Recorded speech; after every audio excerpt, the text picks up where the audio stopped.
दोस्तों आज मैं आपको नेचर से जुड़ी हुई एक कहानी बताता हूँ।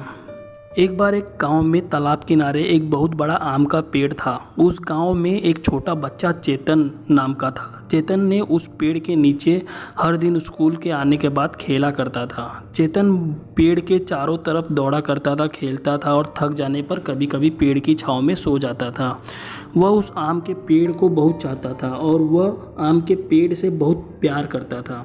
आम का पेड़ भी उससे बहुत प्यार करता था। दोनों एक दूसरे के दोस्त थे। धीरे धीरे समय बीतता गया। चेतन थोड़ा बड़ा हुआ तो घर पर खेलने लगा और आम के पेड़ के पास उसने खेलना बंद कर दिया। एक दिन चेतन उस पेड़ के पास दुखी होकर आया। वह बहुत ज़्यादा निराश था। आम के पेड़ ने उसे देखा और उससे कहा, चलो चेतन खेलते हैं। चेतन ने जवाब दिया, मैं अब बड़ा हो चुका हूँ, खिलौने के साथ खेलना चाहता हूँ। मेरे पास खिलौने खरीदने के लिए पैसे नहीं है। ये सुनते ही आम के पेड़ का जवाब आया, मेरे पास भी पैसे नहीं है, परंतु अगर तुम मेरे आमों को तोड़ कर बेचोगे तो तुम्हारे पास पैसे आ जाएंगे। यह सुनते ही चेतन बहुत खुश हुआ। उसने सभी आमों को पेड़ से तोड़ लिया और बाजार में जाकर बेच दिया, जिससे उसने अपने खिलौने खरीदे और वह फिर वापस आम के पेड़ के पास नहीं आया। आम का पेड़ बहुत दुखी हो गया। उसके बाद चेतन कुछ सालों बाद वापस लौट के आया और इस बार चेतन बड़ा भी हो चुका था और उसकी शादी भी हो चुकी थी। चेतन ने आम के पेड़ के पास आते ही थोड़ा उदासी मन से कहा, अब मेरी शादी हो चुकी है, मेरा परिवार है, मेरे पास खेलने का समय नहीं है, पर हमें रहने के लिए घर चाहिए। क्या तुम मेरी कुछ मदद कर सकते हो? यह सुनते ही आम के पेड़ ने कहा, मेरे पास घर तो नहीं है, परंतु अगर तुम मेरी टहनियों को काट कर घर बनाना चाहो तो बना सकते हो। यह सुनकर चेतन खुश हुआ। उसने सभी टहनियों को काट कर अपना घर बना लिया, पर घर बनाने के बाद फिर वह वापस नहीं आया। आम का पेड़ दोबारा उदास हो गया। कुछ साल बाद चेतन फिर आया और उसने फिर आम के पेड़ के पास ही बैठा।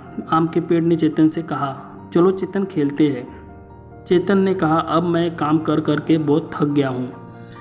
मैं अपने लिए एक नाव बनाना चाहता हूँ जिससे मैं नदी में घूम सकूं। क्या तुम मेरी मदद कर सकते हो? यह सुनते ही आम के पेड़ का जवाब आया, मेरे पास नाव तो नहीं है, अगर तुम चाहो तो मेरे तने काट कर अपने लिए नाव बना सकते हो।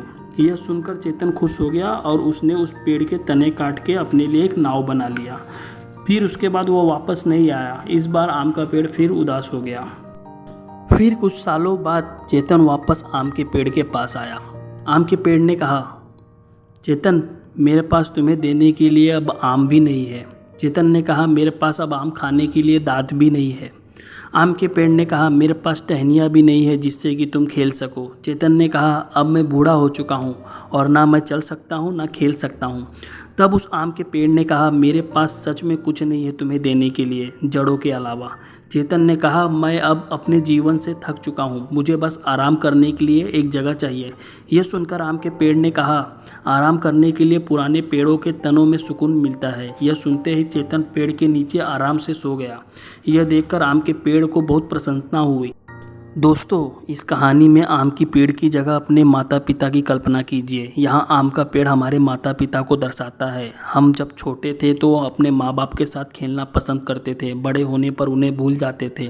वह हमारे एक एक सपने को पूरा करते हैं और जान लगा देते हैं, लेकिन जब हमारे बड़े होने पर उन्हें छोड़कर चले जाते हैं, ज़रूरत पड़ने पर उनके पास आते हैं।